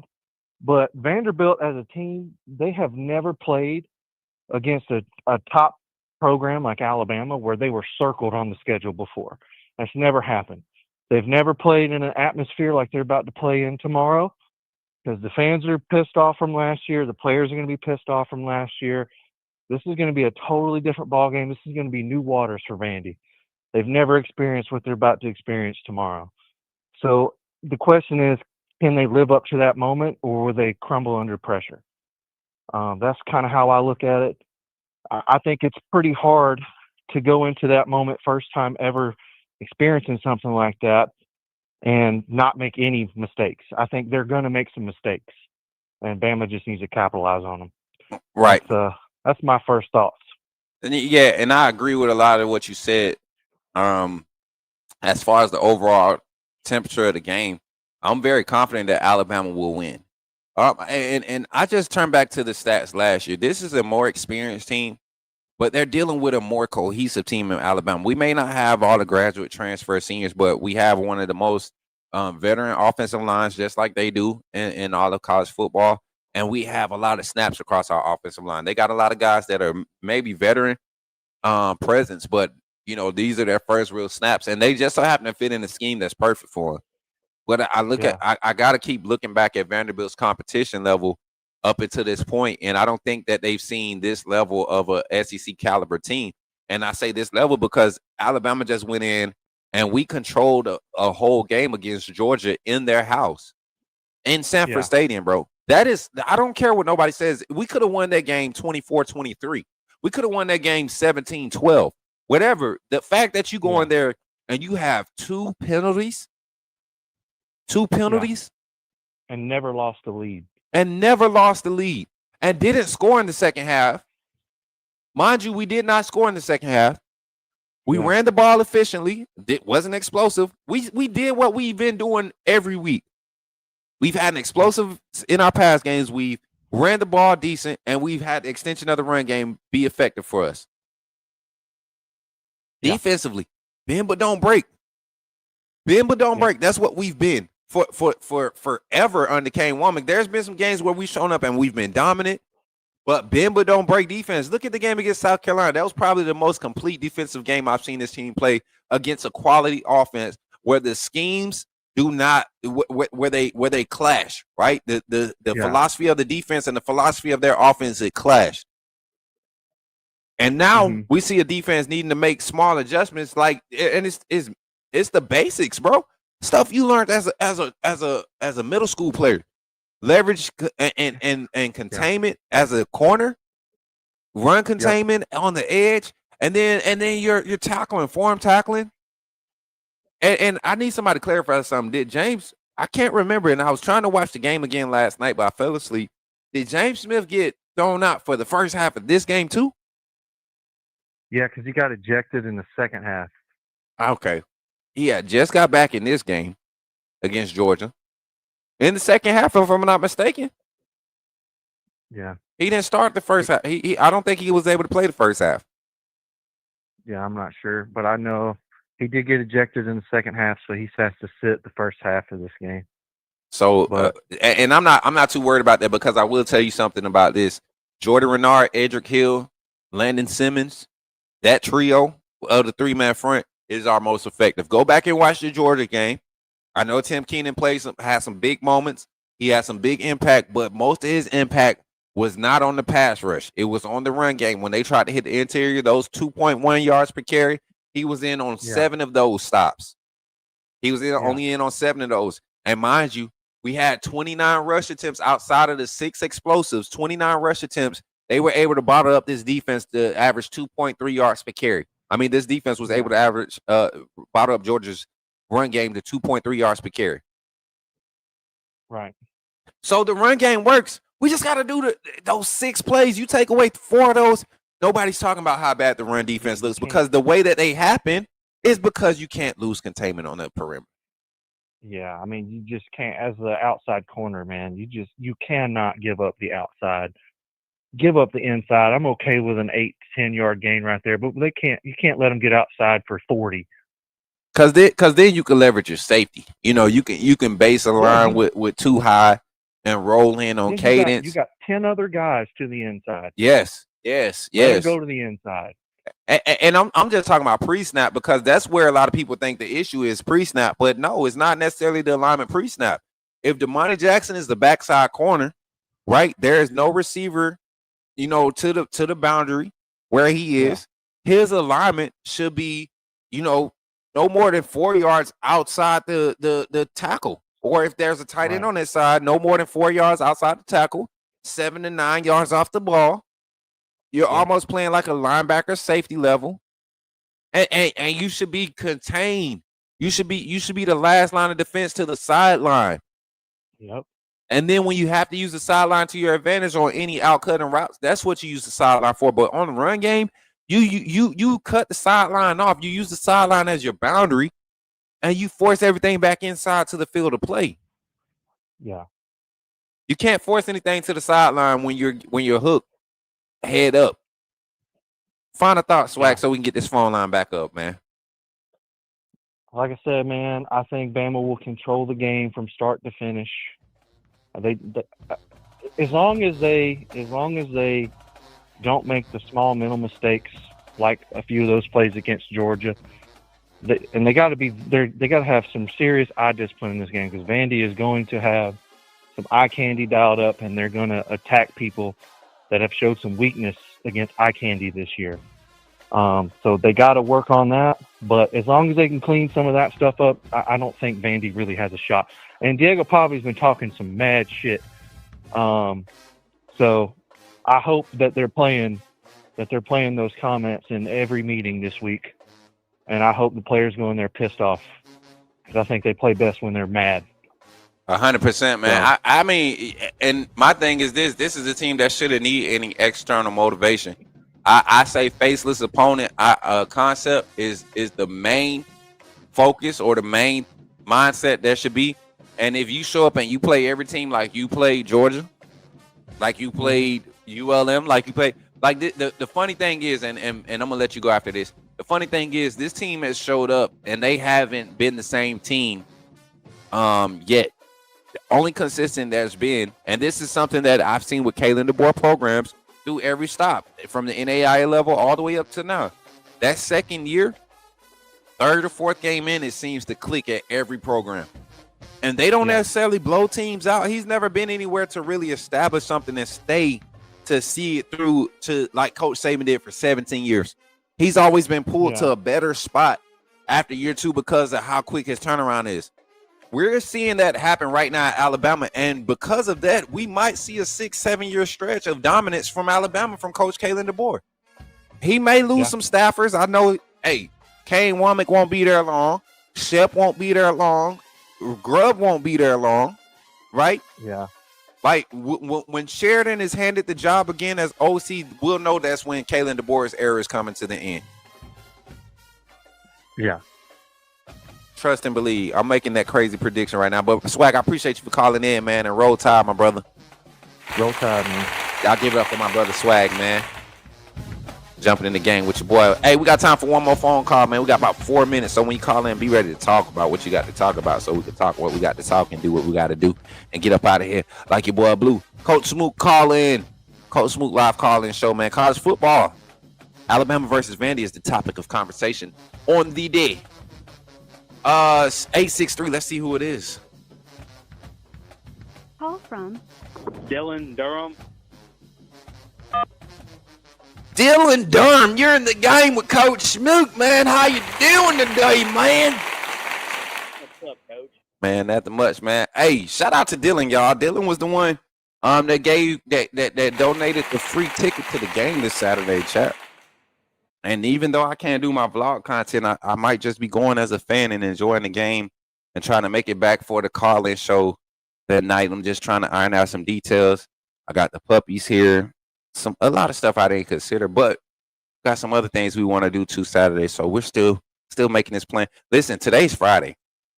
We got to get it done. Dylan, how you feeling on that road, man? How you feeling today? Man, I've been going since 6 o'clock this morning, like Caden.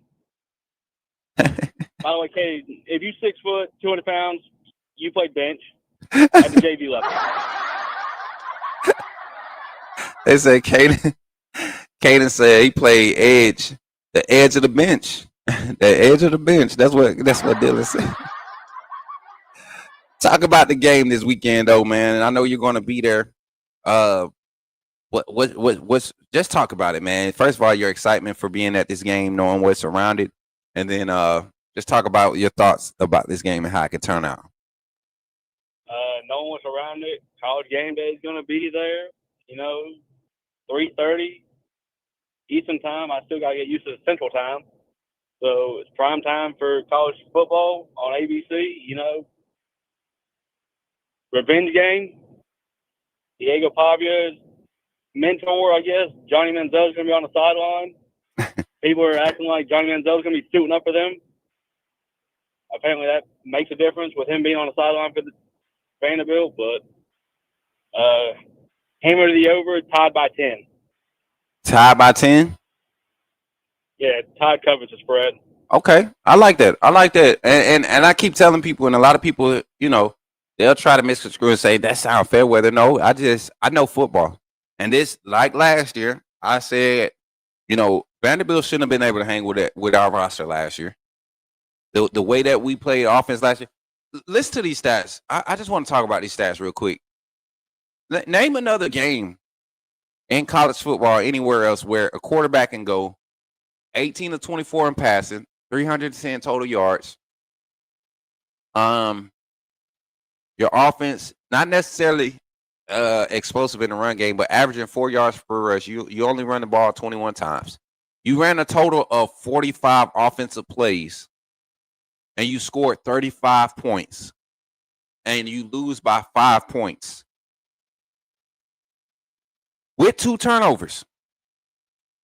That's how bad. Listen, chat. Come on. If I say that to you about a game that Alabama lost last year on the road against another SEC opponent, full of seniors and juniors, right? We lost this game on the road. We only ran 46 plays. 45 plays. Let me add it up right. We only ran 45 plays, chat. 45 total plays, offensive plays. We only held the ball for less than 20 minutes in a 60-minute game. And we lost by 5 points with 2 turnovers. Like you can't ask for a better outcome than that. And that's what Vanderbilt is clinging on to of how they beat Bama. Right? That's what they're clinging on to. Like you played at Service Academy. Come on, man. Like, you guys. It sounds like we played Army or Navy. And you know what? If you think about it, we did in a sense. But when I look at it, even the time of possession, man, their average time of possession per drive wasn't like they were just holding the ball and snapping the ball under 12 seconds. They were moving the ball. They just couldn't stop our offense. When we got on the field, they couldn't stop us from being explosive. And then on the flip side of that, I like to say this. You look at what happened off of those turnovers. They actually got points off of our turnovers. We didn't get points off of their third down incompletions. The 6 of them that they didn't make. We didn't get points off of those 6 turnovers that turnover on downs that that our defense was able to force. We only was able to score 7 points off of those. So you score at least another 6 off of that, you win by 1. Off of one of those turnover on downs, you win by 1. So this game was closer than a lot of people want to make it, and we were on the road. I'm starting to lean towards the thought process of a lot of fans that keep saying this game was actually circled. Swag said it last phone call. This game was circled, and this team is on a different type of radar right now. Vanderbilt has to go not only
Glad you chose to stop by the channel today.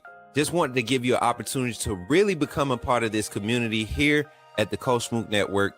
We like to call ourselves the AAA family. The AAA stands for authenticity above all. We just want to give you an opportunity to become a part of this community because we're growing and we're doing something special here as a fan base, not just for Alabama, but the fan community as a whole. We're creating an environment where it's safe to be yourself, be authentic, and meet people who share the same passion you share, whether it's for the same team or not. You can do this by becoming a member of the AAA family. You simply start by just clicking the link provided to you by one of the moderators in the chat, or it'll be pinned to the top of the chat. Click that link, it'll bring you to my homepage. When you get to my homepage, make sure you hit the notification button and turn on all notifications. Understand that there are multiple ways to support the channel, and each level has its perks. You can go through and read each perk. As we continue to grow, new perks will be added to each level. One thing we would like to highlight that all AAA members are greatly appreciated. It does not go unnoticed that you have taken time and hard-earned money to support this channel. Once you join, YouTube is going to ask for some payment information, and make sure you monitor your subscription dates. Also, if you really want to get interactive with the community and find out what's going on, think about joining our Discord family. This is where you can get into all the fan talk of the community, and also there are networking opportunities. Please be mindful that there are rules and that we expect everyone to treat everyone with respect. Also, if you're looking to partner with Coach Smook Network or sponsor, please hit us up at coachsmooknetwork@gmail.com, and our staff will get back to you in a timely manner. I'm your boy Coach Smook of the Coach Smook Network, and I thank you for supporting this channel.